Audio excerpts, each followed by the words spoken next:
జగిత్యాల జిల్లా నుంచి ఇవాళ ప్రధాన వార్తలు ఒకసారి పరిశీలిస్తే ఎండపల్లి మండలం కొత్తపేట గ్రామ శివార్లో ఇవాళ సీసీఐ ఆధ్వర్యంలో పత్తి కొనుగోలు చేయాలంటూ అక్కడ సంబంధించినటువంటి ఎండపల్లి మండల రైతులంతా కూడా రాయపట్నం కరీంనగర్ జాతీయ రహదారిపైన బైఠాయించి పెద్ద ఎత్తున కూడా ఆందోళన నిర్వహించారు.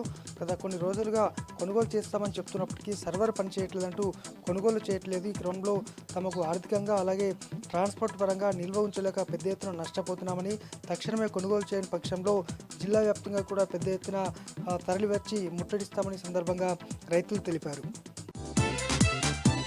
మరొక వార్త, ధర్మపురి నియోజకవర్గం వెల్గటూరు మండలంలో మాజీ మంత్రి కొప్పుల ఈశ్వర్ మీడియా సమావేశం నిర్వహించారు. ఈ సందర్భంగా ప్రభుత్వ విప్ ధర్మపురి ఎమ్మెల్యే అడ్లూరి లక్ష్మణ్ పైన తీవ్ర స్థాయిలో మండిపడ్డారు కొప్పుల ఈశ్వర్. ఎందుకంటే వెల్గటూరు మండలంలో ఉన్నటువంటి ప్రధాన దేవాలయం కోటిలింగల శ్రీ కోటేశ్వర స్వామి ఆలయానికి సంబంధించి గత బీఆర్ఎస్ సర్కారు హయాంలో పెద్ద ఎత్తున కూడా ఆలయ పునర్నిర్మాణానికి డబ్బులు మంజూరు చేసినప్పుడు కూడా మరి ఆ నిధులెట్టిపోయాయి. అలాగే ధర్మపురి ఇదే వెల్గటూరు మండల కేంద్రానికి వ్యవసాయ కళాశాల మంజూరు చేస్తే అదెట్టిపోయింది. అలాగే ఇటు అంబేద్కర్ విజ్ఞాన్ భవన్కు 2 కోట్ల రూపాయలు మంజూరు చేస్తే ఎక్కడ పోయాయి? ఒక వెల్గటూరు మండలానికే ఇన్ని కోట్లు మంజూరు చేస్తే మరి ఆ నిధులు ఏమయ్యాయి, పనులు ఏమయ్యాయి అని కూడా పెద్ద తీవ్ర ఎత్తున కూడా విమర్శలు చేశారు.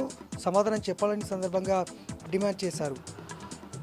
మరొక వార్త, పెద్దాపూర్ గురుకుల పాఠశాల నెలకోసారి వార్తలకు ఎక్కుతోంది. ఎందుకంటే తాజాగా నిన్న మధ్యాహ్నం మరొక 6 విద్యార్థులు చితకబాదుకోవడంతో ఒకరికి గాయాలయ్యాయి. దీంతో గుట్టు చప్పుడు కాకుండా ఆ విద్యార్థులకు సస్పెండ్ చేస్తూ ఈ అకాడమిక్ ఇయర్ సస్పెండ్ చేస్తూ కూడా ఉత్తర్వులు ఇచ్చారు. అయితే ఇటీవలనే పాము కాటుకు 2 మరణించడము, ఆ తర్వాత కూడా కుక్క కాటుకు గురి కావడము, ఆ తర్వాత కూడా మళ్ళీ విద్యార్థులు ఘర్షణకు పాల్పడము, ఈ క్రమంలో మళ్ళీ ఈ 6 విద్యార్థుల మధ్య ఘర్షణ అనేది అయితే పెద్దాపూర్ గురుకులం మరొకసారి కలకలం రేపుతోంది.